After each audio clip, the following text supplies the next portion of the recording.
Drugs have done good things for us. That's my belief. Drugs have done good things for us. Hard to believe I'm saying this. Drugs have done good things for us. What do you mean, Phil? Well, if you don't believe drugs have done good things for us, do me a favor then. Go home tonight, take all your albums, your tapes, and your CDs, and burn them. Because you know what? The musicians who made that great music that has enhanced your lives throughout the years, real fucking high on drugs, okay? They were real high. They wrote great music. Drugs had a positive effect. They did. You cannot deny fucking music. Can't deny it. Okay, let's look at it another way. Let's look at it another way. Let's look at it another way. These musicians today who don't do drugs and in fact speak out against them, we're robbing against drugs. Boy, they suck.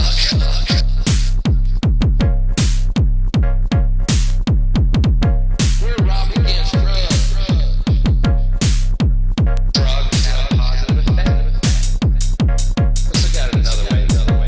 These musicians today who don't do drugs and in fact speak out against them, we're robbing against drugs. Boy, they suck.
Spiritless little fucking puppets, sons of Satan, soft each and every one of them.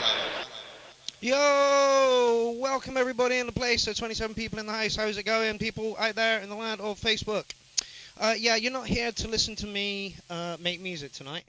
I mean, you can if you want, but this is going to be a Let's Talk, and the talk is The Beast, and this is the full incarnation 20 of The Beast. Now, I thought 2020 was going to be amazing, like absolutely amazing. New Beast, just revealed it just before Christmas, I think, and yeah, set to play LA, Berlin, Australia, Amsterdam, and then it all fell through. So Incarnation 20 of The Beast is going. Yeah, going. Because 2020's been shit and blah, blah, blah. So we're going to move on into The Beast and for 21 next year and hope that does better. But yeah, so tonight we're going to talk about The Beast That Never Sleeps, Incarnation 2020. There she is. That's 17 years worth of collecting. I'll get the comments up in a minute, but let me just do the intro bit. There she is in all her glory. That's 17 years of collecting and trading and deciding what I like and what I want. There have been regrets for stuff I've gotten rid of and stuff. Anyway, but yeah, tonight is a talk. So if you have questions about how I run the Beast and how she is set up, please pop them in the comments section. Oh, I need to just share that. There we go. Okay, so we are there. There we go, and I can see comments. Excellent, excellent, excellent. Tommy says, but you're only 18, bro. I turned 44 last week. Love it, love it, love it, love it. Yeah, 2020 sucks ass. So, yeah, this is the beast. I've been collecting her for roughly 17, 18 years now. And she started here with the EMX. So I guess we start here with the EMX. She's the second piece of kit that I ever got. The first piece of kit I got was a 505, MC 505. Lovely box, but unfortunately she broke. So a year afterwards, this came to me. So 18 years ago. For those of you who are not familiar with the EMX, she is a mono synth with a drum machine. You get 9 drum parts and 5 synth parts, and she spits MIDI out to other synths, but we'll get onto that in a minute. So yeah, that's that box, and she is mainly used for my drums.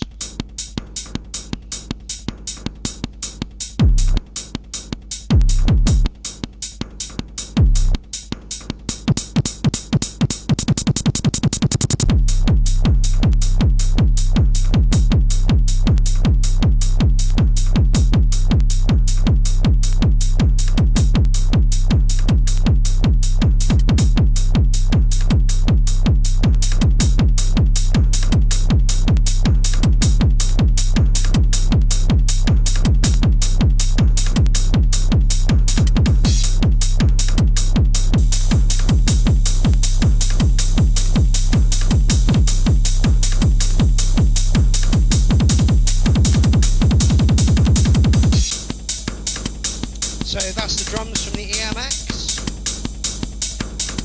Would you go for another 505 if you could? Miles, great question. Would I go for another 505 if you could? Yeah, I probably would. But I'd rather have the 909, the MC 909.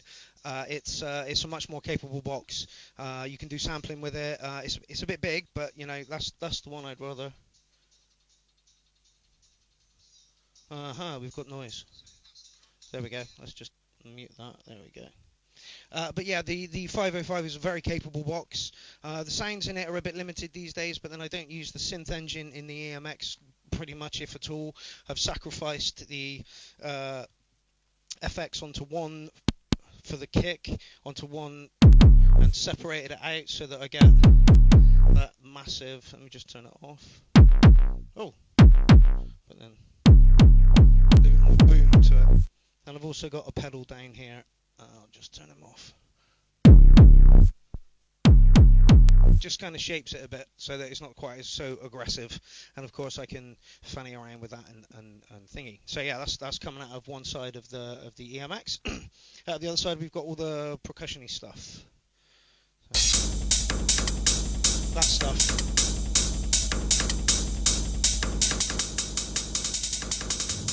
And that's an effect on the MX1.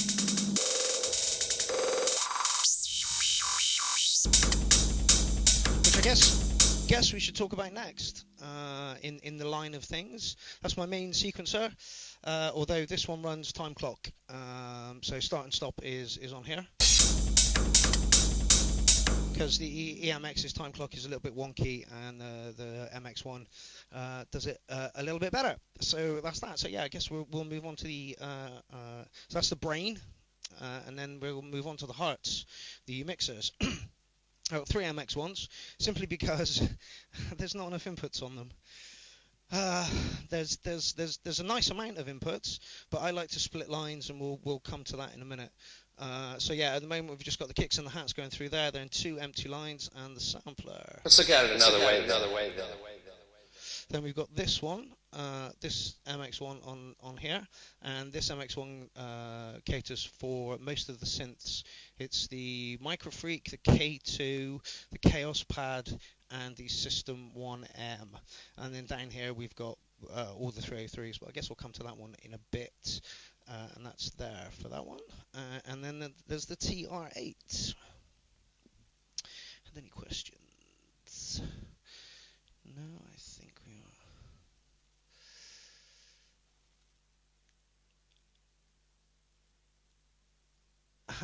In fact, Maximine has said, "Happy birthday, bit late, bro. Are the 3 rolling mixers really necessary in your setup? It's just for the kicks of it. Is there a reason why?" Yeah, simply because I like to split my lines. This one here, I mean, it's there's only 1, 2, 3, 4, 5, 6, 7, 8, 9, 10 inputs. You know, that's pretty limiting for what you can do. But we'll get onto that in a minute. Unfortunately for me, the digital input doesn't work. I've tried it if I'm using one, then it's fine, but if I hook all 3 up, so there's a problem somewhere with that and I need to sort out. But yeah, the reason I've got that is the 3 is because there's simply not enough inputs on there. With here, everything is split. I've got the Zox box and a 303 here. Normal Zox. And then some distortion on it. And then the bass synth, which is right up in the corner here. I don't know if you can see it, the bass synth.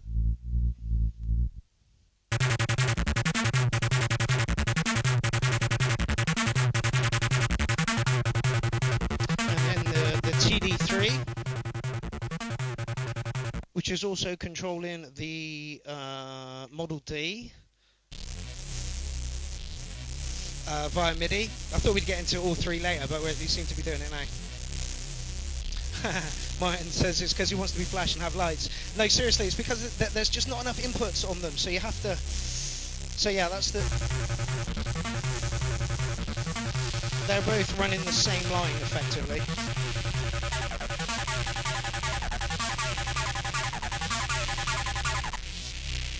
The one's on the Model D. And then moving on, we have the TB3 in the corner there, the green one. And then here we come to this one, TB03, which is split over 3 channels. That is a bit aggressive. What have we got going on there?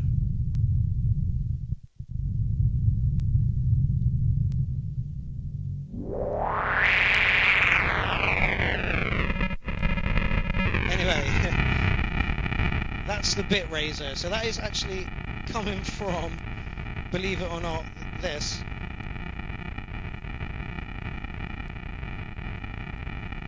Doesn't sound like it is at all. It sounds like there's a problem there. And there's the original line. I might have to go back to that one.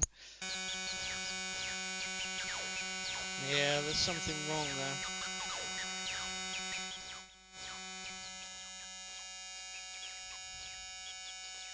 I've had this happen before.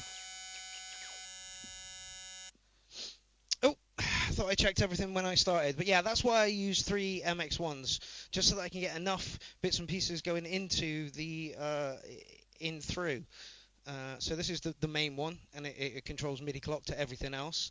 And then this one mainly deals for the synths.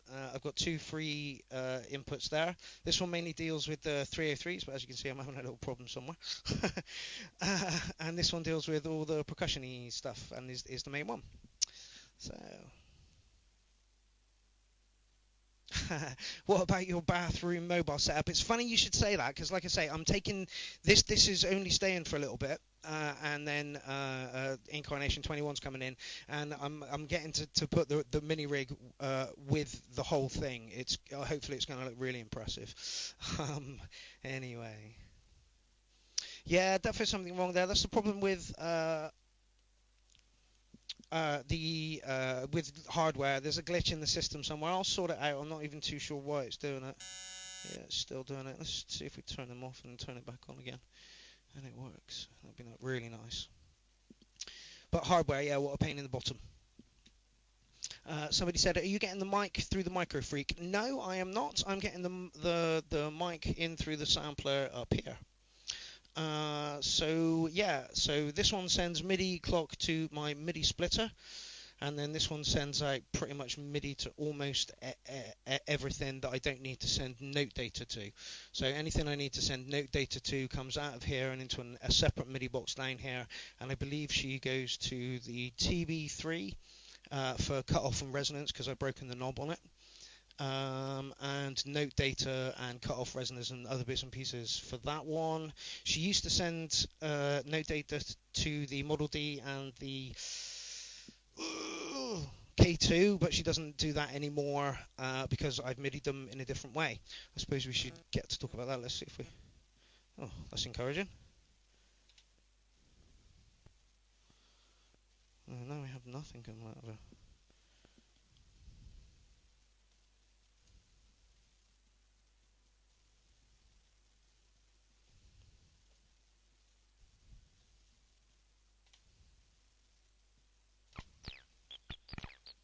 There we go.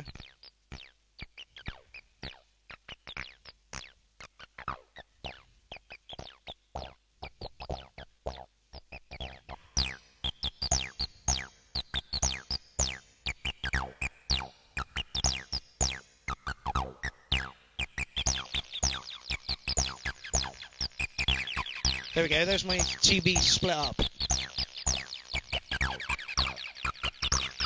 So there's the original line, and I'm a big advocate of this. If you can do it, if your mixer will take it, it's something I learned off of Aaron Courts when I went out to see his setup.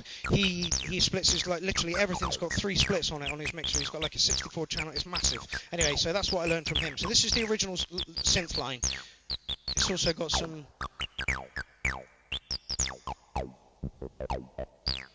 going on up here, motion sequence, and then you put the bit raiser in it. I had somebody in the studio last weekend and all my settings got changed and I only just kind of got it back. There you go. That's what the bit raiser sounds like with the 303. And then we've got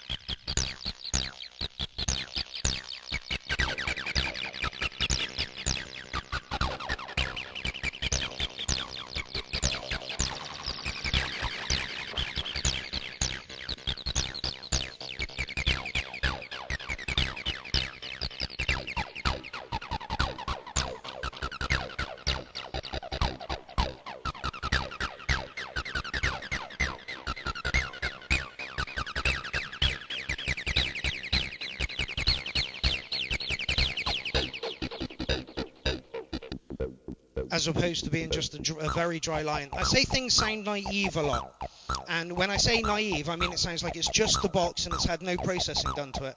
There's also should be a touch of delay going on here as well.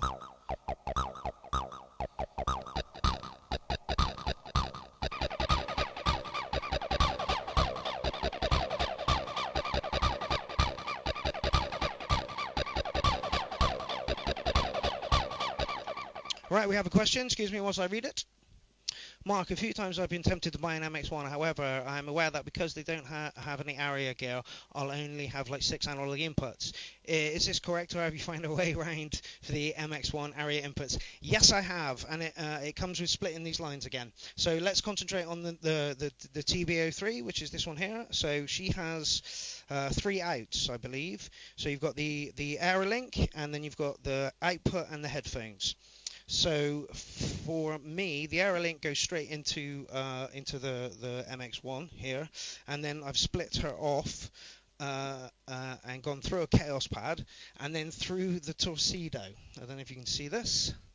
So out from the Chaos pad, into the left and right on the Torpedo, and then into the USB over here.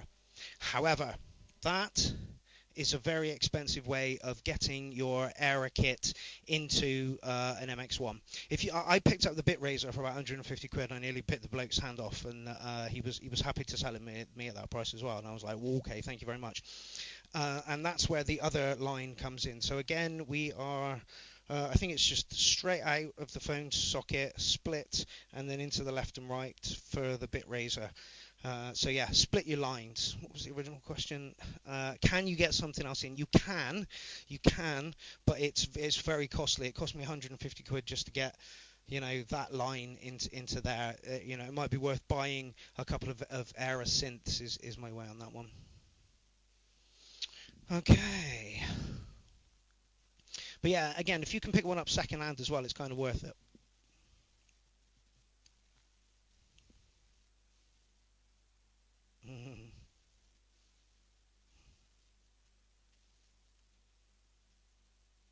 Okay, no more questions coming in. Okay, fine, cool. Let's move on then.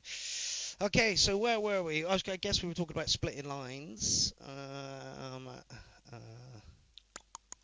Yeah, the MX1 comes with built-in sequenceable kind of delays and other stuff as well in it. It's just...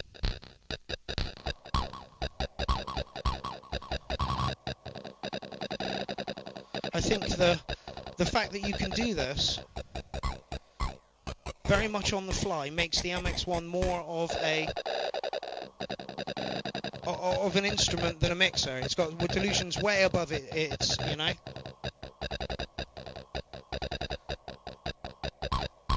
So yeah, so you've got kind of a delay, filter, scatter, flanger, bit crusher, and a roll. She also has filter, sidechain, and slicer. I mainly use that for the bass synth, because otherwise the bass synth has way too much bass. That's just the bass synth rocking there. And she is CV and gated from the Zox box. So these two are playing essentially the same. And again, this is all down to splitting your lines. This is why I've got three, MX1s. And the great thing about see, listen, woo, no bass there at all. And then I usually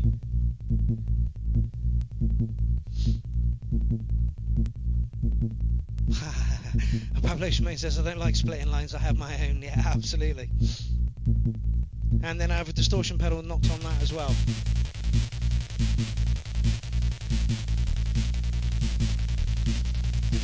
Just means you can take the Zox box right up into the squeals and not lose the bottom end, because the bass synth is doing it for you.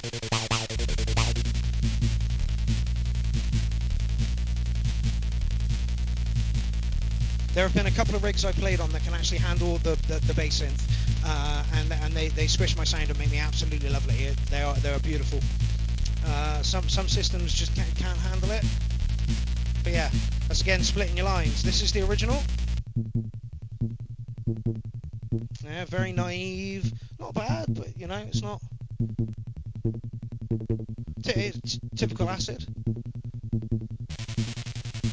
Added a distortion. Add a bass underneath it.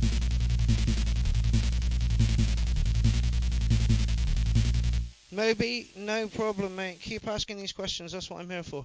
Mark me again. Are all those effects available for the analog input too, like the stutter effects, can be used on an analog in? Yes, I believe they can. I've not done that myself. I suppose we can talk about that next. But they are all global, so they're all going to share the same thing, which is another reason why I wanted 3 different MXs, so that I can have different. I usually have the delays going on this one for the 303s.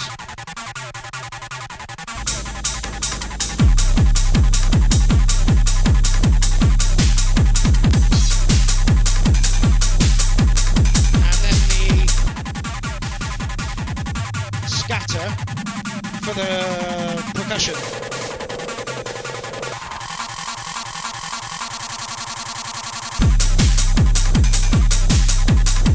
Like I say, I just think the MX1 is an amazing piece of kit, because it is a mixer that thinks it's an instrument, and it is absolutely fantastic. Oh, what stand system have you got there, says Luke. Luke, the stand system I've got is from Jasper's, and funnily enough, I have some extra arms. Jasper's, they're Jasper stands, so they come like big aluminium, black aluminium at the back here. They are very expensive, but they're well worth every penny, because then that means you've got everything where you need it. So I've got another Jasper stand, and I'm getting rid of this, and I've got one of these which has been kicking around for about a year, which I haven't managed to get into the system, so I want to get that into the system as well. Like I say, big changes coming for 21. Yeah, so like those effects are global, which is why I have 3 of them. And let's talk about the Chaos pads, and then we'll get off over here. So the Chaos pads. Some people love them, some people hate them.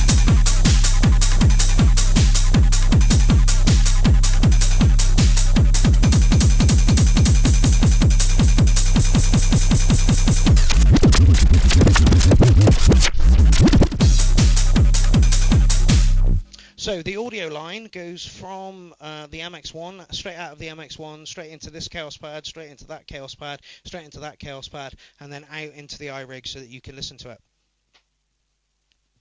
Oh, Sven, what did you ask, man? Sorry, I miss comments, man. Put the comment up again, and I'll see if I can.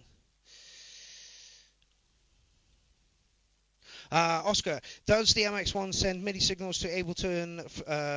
No, it only sends start-stop as far as I know.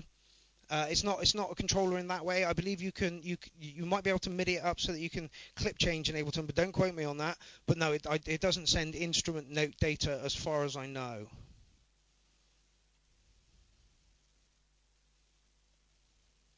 Oh, would you recommend to get a Micro Freak? Absolutely. The Micro Freak is one of the latest additions to my studio, and she sounds amazing.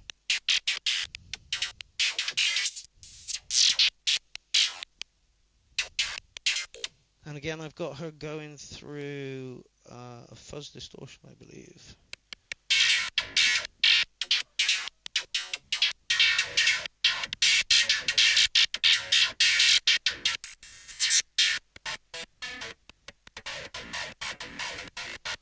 I suppose now would be a good time to move on to that. I do believe those are aluminium stands. Can get them easily enough. Yeah, absolutely. But these are designed especially for the purpose of hanging synths on them, honestly. Go to a professional person and get it sorted. Would I buy a Micro Freak? Absolutely. It's amazing.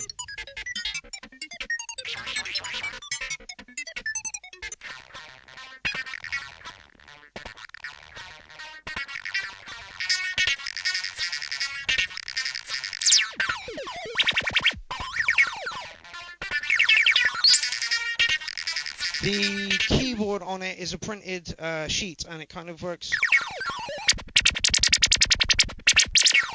So if you place your finger on it and then like smooth it down, you change how it is. So yeah, the Micro Freak is an amazing piece of kit. And again, she is MIDI'd up to my K2, which is the one you can barely see over in the corner. So essentially, they're all playing.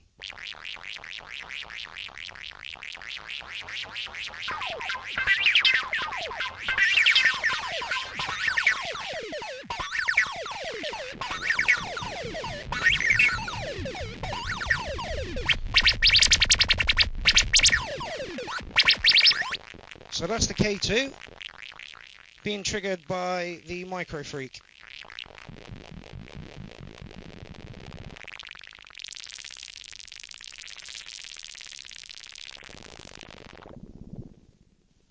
So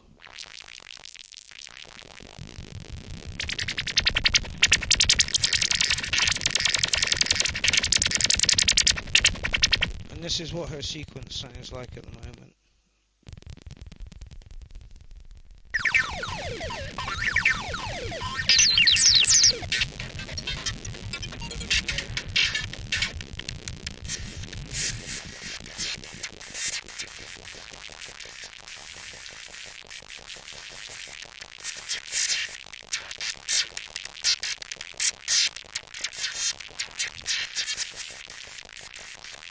Okay, we got a question from Tommy.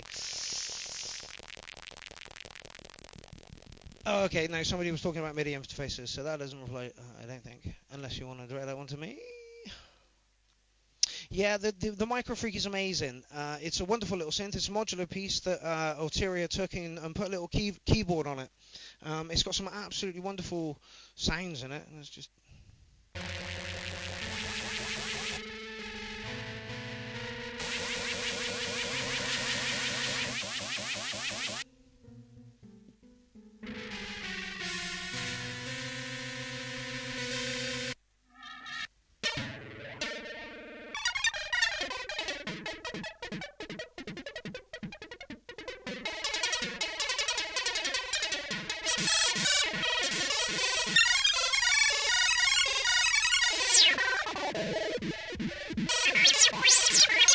She sounds really glitchy, and that's what I've been missing. I sold my SH32 to someone and regretted it almost instantly, and yeah, so she replaced the SH32, and I could not be happy with her whatsoever. More happy with her, absolutely. And like I say, she spits out MIDI to my K2. As the TD3 spits out MIDI to my Model D, and again I was having problems fitting them into my my sound, and then I MIDI'd those two up to those, and it just absolutely awesome. Yeah, I'm not too sure I'm gonna do the vocoder update to my Micro Freak. I've got a VT4 on the way, so I've got vocals covered. So I don't know if I want to do it, and I've also got the Chaos Pad down here. Yeah, okay. Let's have a quick talk about the Chaos Pads, because I don't do too much with these because I kind of forget about them, and they're not sequenced, so it's all live. So. Bit cheesy as well, yeah. I don't know if you can see it. It's the little pad there with its flashing green just in the corner, and this is what she sounds like.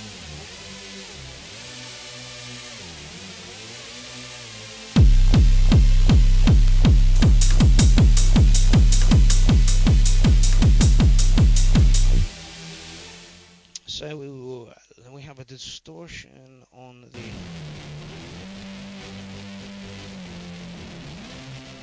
the other pad, and then a jet.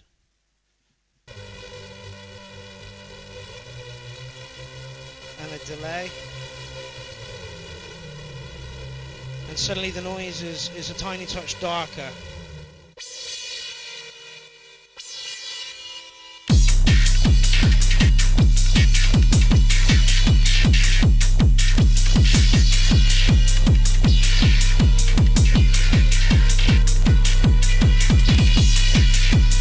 So that's what the Chaos Pad's for. Do I use a plasma pedal? No, not yet. Yeah, Jen, you should definitely look into a Micro Freak. It's a wonderful little synth. I'm not doing it justice at the moment, but I do use it for more of the glitchier machines because I've got so much bass catered for over here and here and here, and you know yeah. I'm using those ranges anyway. What else questions we've got?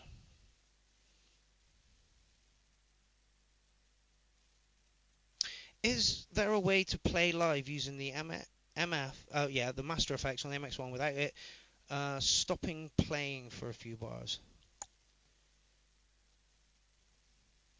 Yeah. Oh, hold on. Yeah. Let's just. I believe so. There is. It's on the combi, I think. So you can set the combination up to play on the sequencer. So let's just.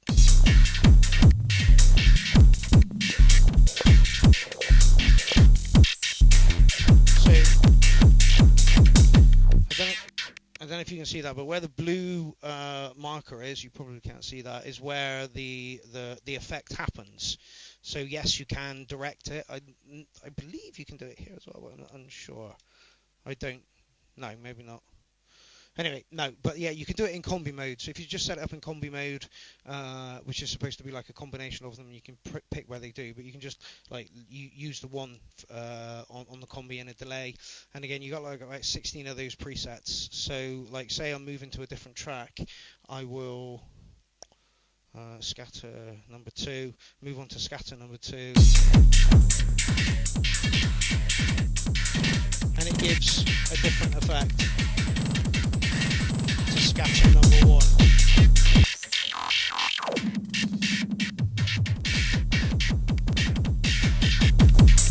But I think that's absolutely gold. It's instant hands-on tweakability. It's just amazing. Okay, where are we? Warren Dancy's in the place. Which tubes do you use in your EMX? At the moment, I believe I've got a pair of rubies in there. I've been through about 6 different pairs of tubes, and the original tubes are feckin' horrible. They're a bit dirty, muddy. I don't know if you can see that. Electro harmonics, it's a real disappointment. Uh, yeah, the Electro Harmonix ones are not as great as they could be, whereas their pedals are absolutely amazing. So I've got a pair of rubies in mine at the moment. Let's just demonstrate what happens there. Turn that off first. So that's the tube gain off.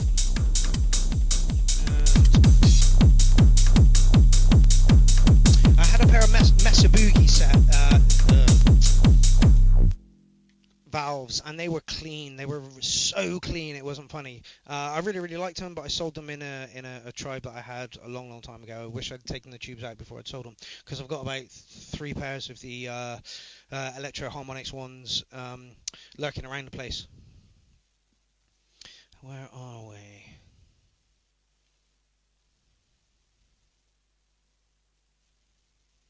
So recommend more than one sequencer to split beats. Yeah, kind of. All of my kicks and most of my percussion come from the Electribe. The only other percussion, I like to have everything all. Where's the TRA? Oh.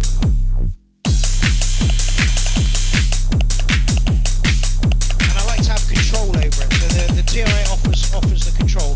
But yeah, have most of the kicks come from there. The only other kicks kind of thing that I do use are coming off of that, and then the only other one is. But I use that more as a sampler. So what was the actual question? Do you recommend more than one sequencer? So yeah, the EMX runs most of everything that needs a note going to it, but anything that doesn't need a note going to it, such as this one. The 303s, basically, they all run their own internal patches. So having one sequencer is vastly better than trying to split it over 4 or 5. Don't make it too complicated. So like I say, most of the drums come from here. Anything that needs note data and motion sequence will get triggered via there. The rest of it just goes on start-stop. That's it. So again, this MX1 sends MIDI to my MIDI through box, and then out to everything else, including this one, and then this one will go split off into another MIDI box, just in case something else needs time clock after that.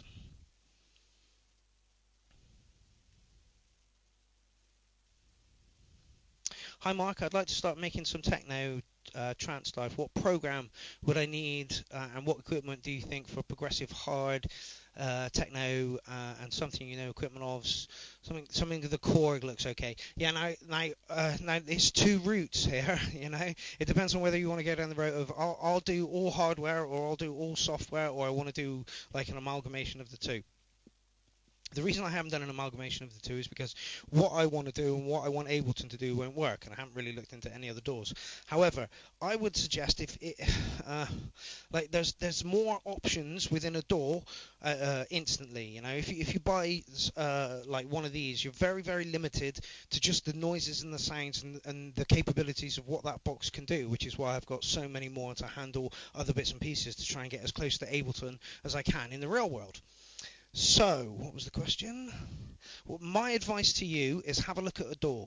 They're all on trial. You can all do trialy bits. Ableton, Reason, depends on whether you're using Max for Logic. What else is out there? Oh, Fruit Loops. Just have a look at them and see which of the flow appeals to you, and then get comfy with that before you even start looking at hardware, because that will set you back what a copy of Ableton will. So it's I knew I wanted to do hardware, or as close to hardware as I can. I would have liked Ableton hooked up as well, so that it could handle complex drum beats and samples, long samples. But it didn't work out that way. Ableton's clock and this clock just wouldn't have it. It wouldn't have it. So I had to go down the hardware route. And that's why I went down the hardware route. So I hope that answers that question. Yeah, absolutely, Luke. That's exactly what I do. Although I turn it off manually mostly.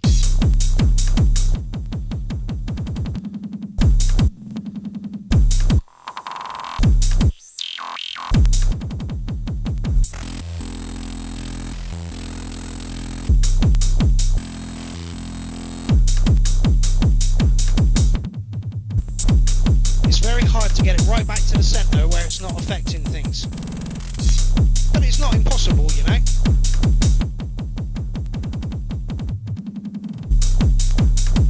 I prefer to turn it on and off just because it's easier. But it sounds more crisper when you do that. Okay.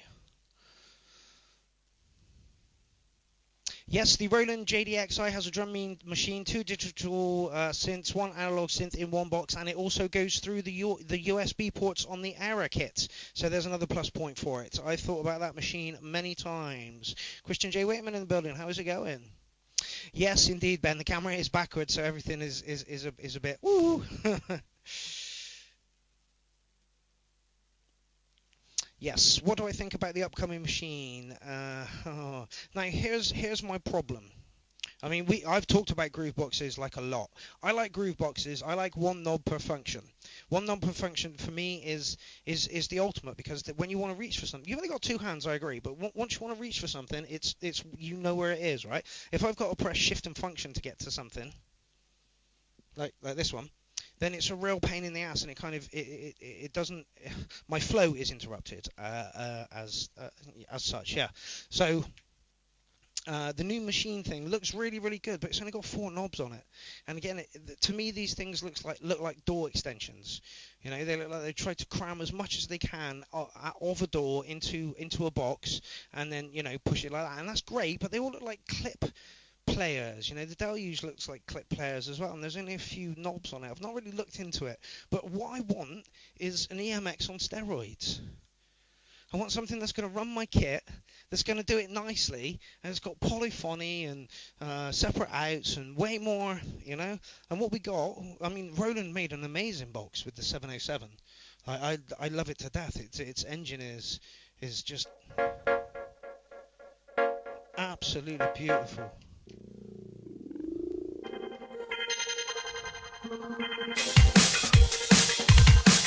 Listen. And it's a great halfway house between a door and a groove box. But I want one knob per function. I'm a simple man. I am a simple man.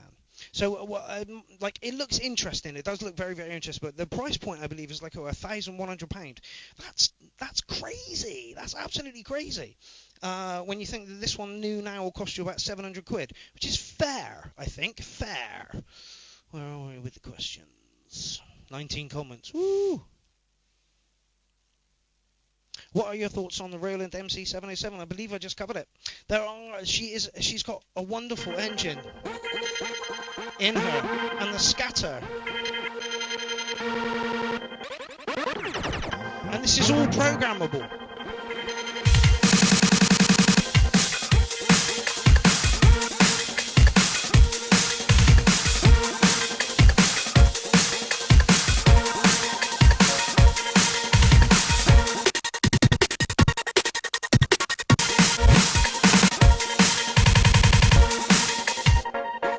Lovely, but she's a little bit frustrating.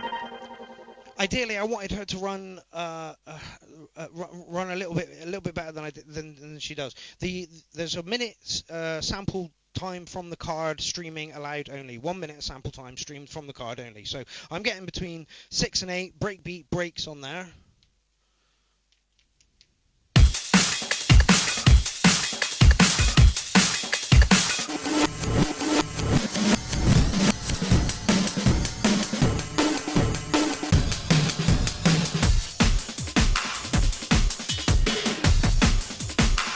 That's it, and then she runs out.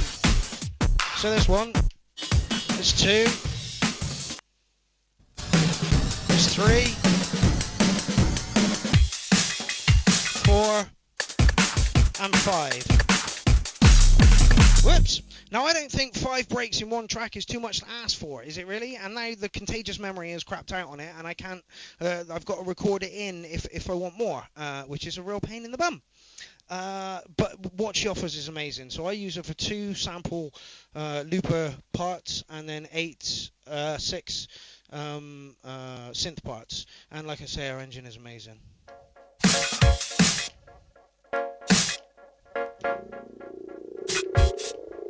And then the only other thing that bugs me about her is project load time. Can take up to 30 seconds, which is a really, really long time. So what I have to do is kind of bring her down in noise when everything else is playing, stop her, load the next patch, get it on, and then move everything else on. So it really hampers me live, which is a real shame because, like I say, what she offers is just...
So what do I think about the 707? Fucking diamond bit of kit. Unfortunately, she got a little bit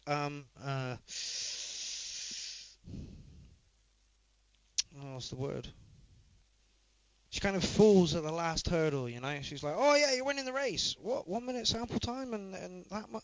Oh shit!" And then takes a dive, which is a real pain on stage. Because like I say, you swap between patterns on the MX and it's instant.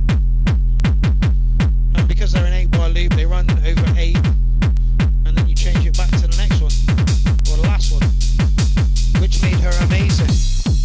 There's no project load time on there because there's no digitalness of the thing. A Groovebox to me should be like that hands-on, you know? So just changing it to another patch. That's how easy it is, you know? And I'm sure you can do the same here if you dedicate off, you know? It just became a bit of a pain anyway. So there's a couple of my kicks. Let's see what else we got going on in the comments section. Oh, stop! Okay, so yeah, I really like the 707. Where are we now? Gonna stay tallest, that's guaranteed. Yeah, you definitely, well, like a hybrid's good if you can get it to work. Yes, practice my MX1 on complete tracks to get the feel for the knobs and the use. Absolutely. All this stuff live is about muscle memory, and I'm about to literally just destroy this and get another.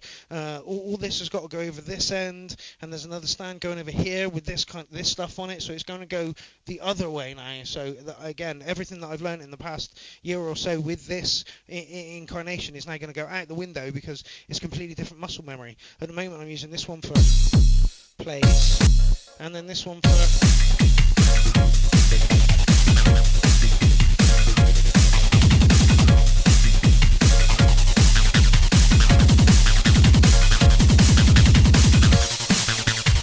now I've got to change it around the other way.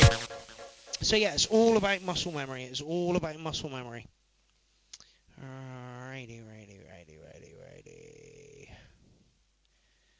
Yeah, someone says that was my issue with the Akai Force. Again, they don't seem to me to be groove boxes as such. They seem to be like door extensions. Like Ableton set a precedent for how things should be, and then a lot of groove box hardware manufacturers took leaves out of Ableton's book and made groove boxes kind of in that way. Yeah, it's really disappointing to me, but anyway. 41 comments. I may not get to all of your comments in this.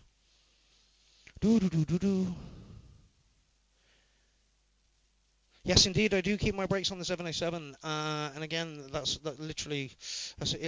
what those two sample ones are used for there. That's why they're always in red, or they should always be in red when they go through my thing. 43 comments. Woo! Yeah, the 707 does sound sweet. Yeah, Armando says it's a bit hard switching scenes on the 707. I've kind of gotten used to that. This patch unfortunately doesn't have anything on the second row. That's my next project is to write longer patches in. But you're kind of right. You've got to navigate through here and press enter. It's not as intuitive as I would have liked it to have been, but it's still an amazing piece of kit. And what she brings to my it's like it's oh no.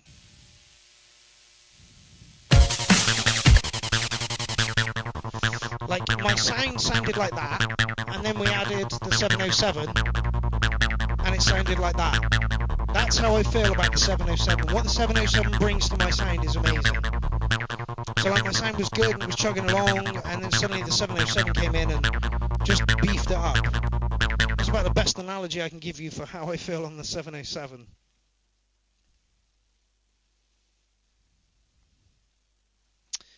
Okay. 44 comments. I'm gonna try.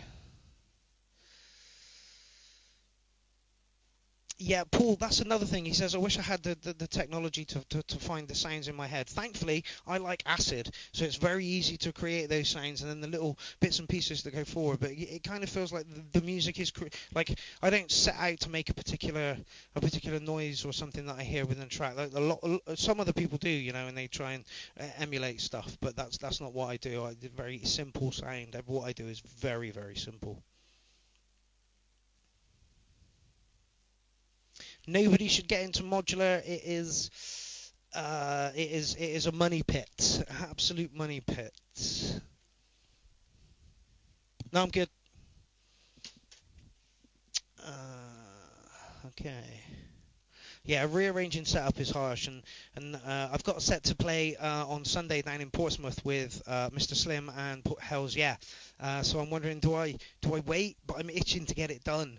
I just want it done. I don't want it, because there's no way I could take that rig, what I make, to thingy. I'm going to take select bits and pieces. So maybe I'll wait until after Sunday to do it. But I just want to get on with it. Just want to create that, Incarnation 21.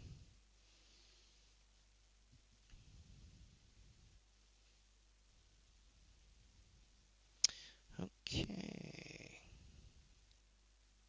Ooh. Missing things. Sorry, there's a bit of dead air.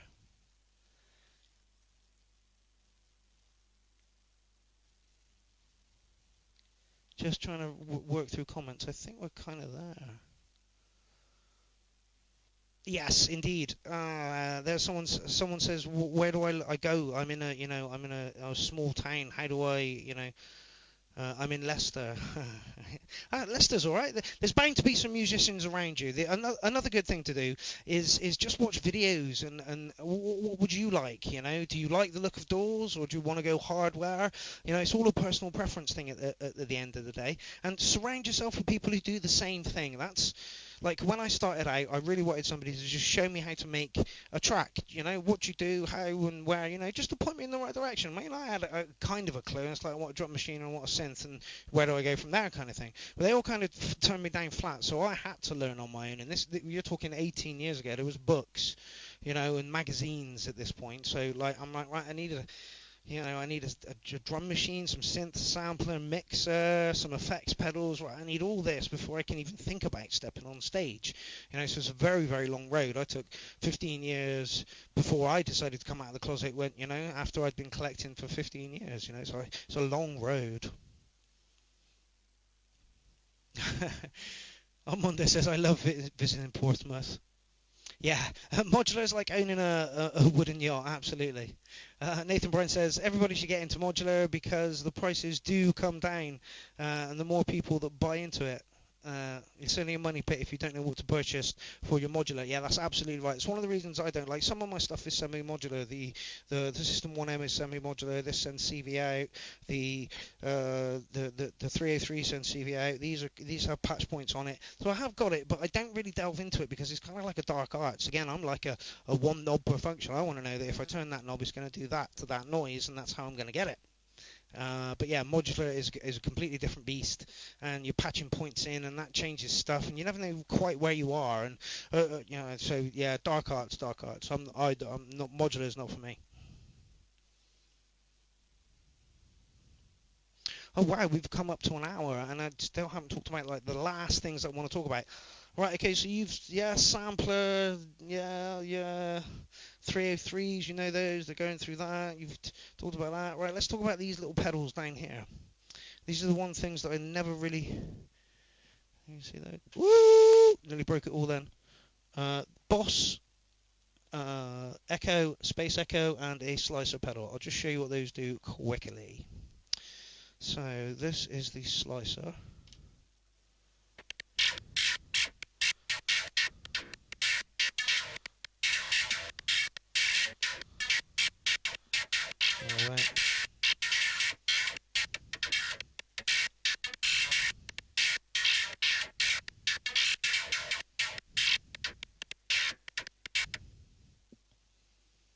Sorry, that was the micro freak. I do apologise.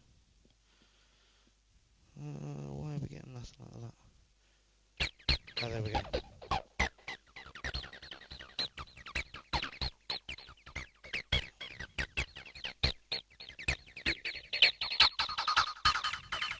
Right.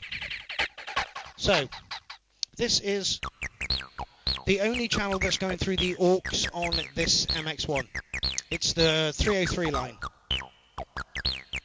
And when pushed through the slicer and a mini chaos pad on a phaser delay, she sounds like this.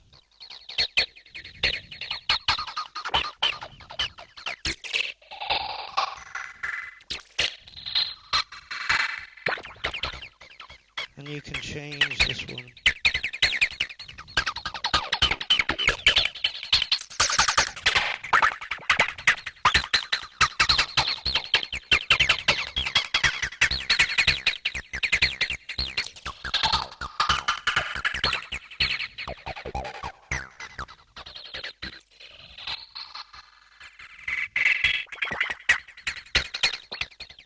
So that's what I use that aux for. And that's the only channel that goes through it. And yes, it comes out of the send and return, and then I set her on the MX-1 to allow her to go through the aux, and she just puts like a wobble on top of the acid line, along with everything else that I've got going on top of the acid line. Well, you know, play. There we go.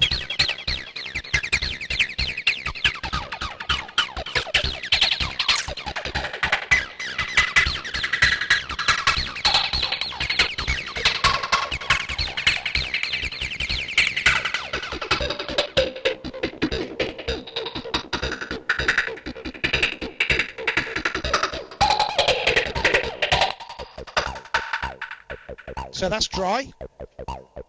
So yeah, essentially I've got her split 4 ways. So that's dry. That's the bit raiser. And what I tend to do is bring that in first with like some drums.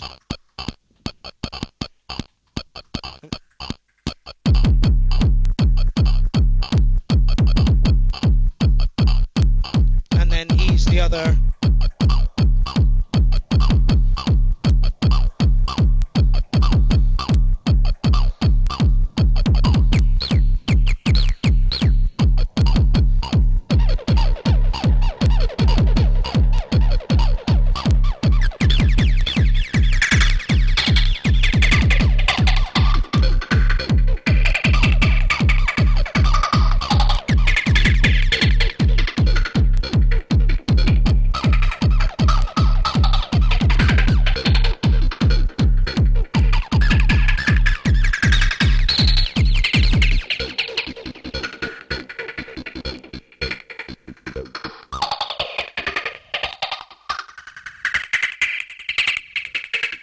That's just a slicer.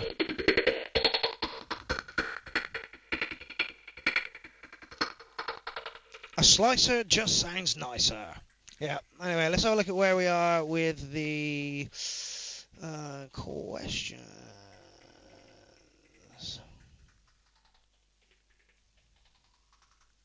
How do I deal with the program on the TV3? I program mine on the PC. Yeah, you told me about that. Basically, what Armando does is he'll take his 303 out of his setup, over to his computer, write the line on it, and then take it back and bring it back and then plug it in. No. Yeah, this is where the magic lies within the sequencer. It's all like, did I push the right button? Did that work? Oh, it's working. Brilliant. We'll go with that. It works. Yeah, it's in key. Let's go. So for me, I program on that. It's the original way of... Oh, we're still... Okay, it's the original way that the original TB303 was programmed, and I think that, for me, that's where the magic is, in that box. That's what the box does really well. I've got to watch the time because my phone will only stream for about an hour and a half at the moment, and we're touching an hour at the moment. But yeah, the other ones... a program much more friendly. This one's got you can move towards and you can see where it is, and this one is just it's kind of lost. You're like tapping it in, and it's like let's just whack it a few buttons. Did that work? No, that didn't work right. Delete it and start again, and that's how I work with that one. I know it's a pain in the bum, but for me that's where the magic happens on the 303. Why are you still making a noise? There we go. Alright, where is some questions? Yeah, Paul, this is exactly the place to ask for questions, and I've got a group. I run a group as well, and we have a review every Tuesday as well. So tune into those, hop into the group, and if you've got any questions, pop them there. People, the Clown Army, we really like to lift other people up. If you've got an interest in music and you want some pointers in the right direction, then we'll happily tell you, from our experiences how it is. But the problem with music is it's a personal thing to everybody, Warren's got a nice mixture of analog and digital, in his studio, so, and it works for him, but for me, it's literally, it's all analog. Anyway.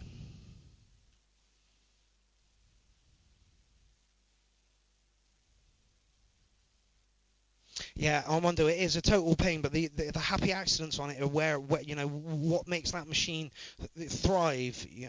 For me, once you tap in something and it's like, oh god damn, that's wrong, and then you listen back to it and it's suddenly like, wow, and you're like, oh hello, and saying that, and then you've learned how to do something else. So you was like, did I do that myself? I didn't do that. Jack says, have I got some Gert MIDI through box? I have. I've got two as such. I've got one MIDI through over here from MIDI Solutions, which is MIDI powered. So again, just a MIDI cable from that into that one to provide time clock for everything else. Although these go in over USB, so I don't need to MIDI those up. So she sends MIDI to this one, I think this one as well, and some other bits and pieces, but just stop messages. Since getting the Aero stuff, and they can do it over USB, it's pulled out a lot of cables from my rig, and made it loads easier. Hey, Amy Buffum's in the building. Jump! How's it going, my love? So yeah, I have one MIDI box up there, and that handles time clock for everything else. And if something needs note data, it'll get a split off from the EMX one into another MIDI box, and then out to that.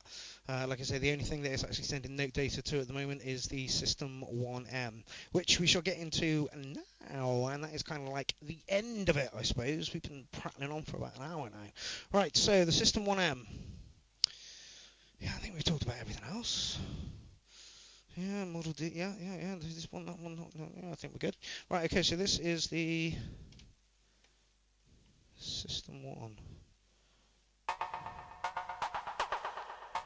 Ooh, we're not on the right patch. Oh, we are on the right patch. So that's how the System 1 sounds there. And C is split again here. And then I usually use the BFX on that again as a stutter, which again, you can kind of turn those on and off, the BFX stuff, And there's a side chain and a filter on that as well. Are they? No, I don't think. No, they're not. They don't. That doesn't affect it. But yeah, there you go. I usually leave that somewhere like that, and then if I'm tempted to halfway through, just to change the. Well, that's that. It's going through a Demora, and she's also got some LFO control going on over here from the actual system one itself.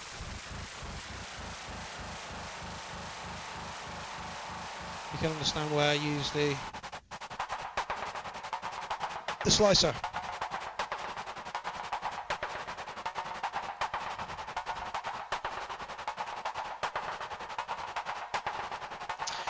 Joris, no. This week I'm doing a stream to Facebook. Ooh, there's the Demora. This week I'm doing a stream to Facebook for the Fort Radio. So I'll be playing for them on Sunday. Hopefully that will be broadcast to Facebook, and I'll share it from there to my other pages. So that's the Demora being triggered.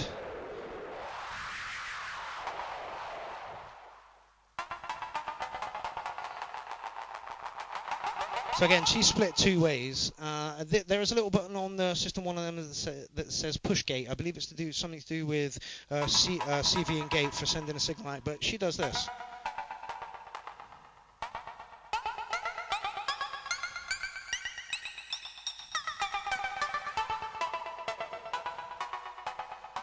And then I've got her on another one, which is down here. So.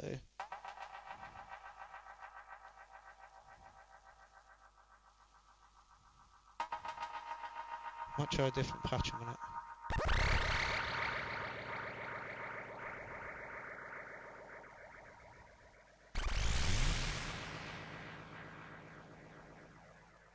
An echo pedal, it's not doing. There we go.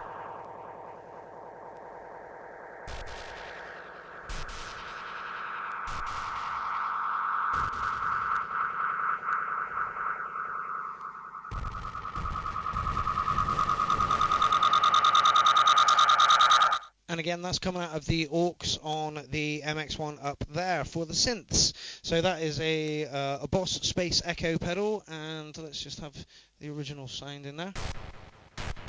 It's the original sound.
drugs and in fact speak out against them. We're rock against drugs. Boy, they suck. Ballless, soulless, spiritless little corporate fucking puppets. Suckers of Satan, each and every one of them.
Thank you very much. This has been another Let's Talk. It has been a pleasure talking about Incarnation 20, which was going to be amazing, and I was going to go all over the place, and it was going to be lovely, and this kit would have been on stage, and everybody would have danced to it. No! Corona got slapped on us, and we all stayed at home. Anyway, I hope you've enjoyed the streams that have come from Incarnation 20. She's taught me a hell of a lot. She really, really has. And like I say, my sound's coming together so much better these days because of a few pieces of kit and how I'm routing that piece of kit. Like I say, there's the brain, there's the heart, there's kind of like a second brain, but it's all enclosed in itself for doing what it needs to do. Yeah, she's midied up to the Model D, so they're playing kind of the same pattern, so they fit now, and I can wheelie between the two.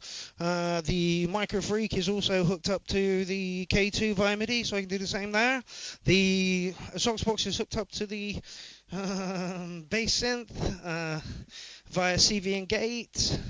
And yeah, the System 1M goes through the Demora, the TB3 goes through the BitRaiser, a couple of Chaos pads, and a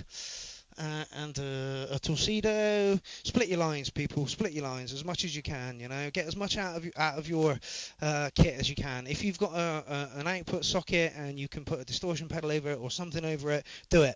A lot of people I know were like, oh, well, I thought if I used another output that it would cancel out the other output, and that's not the case.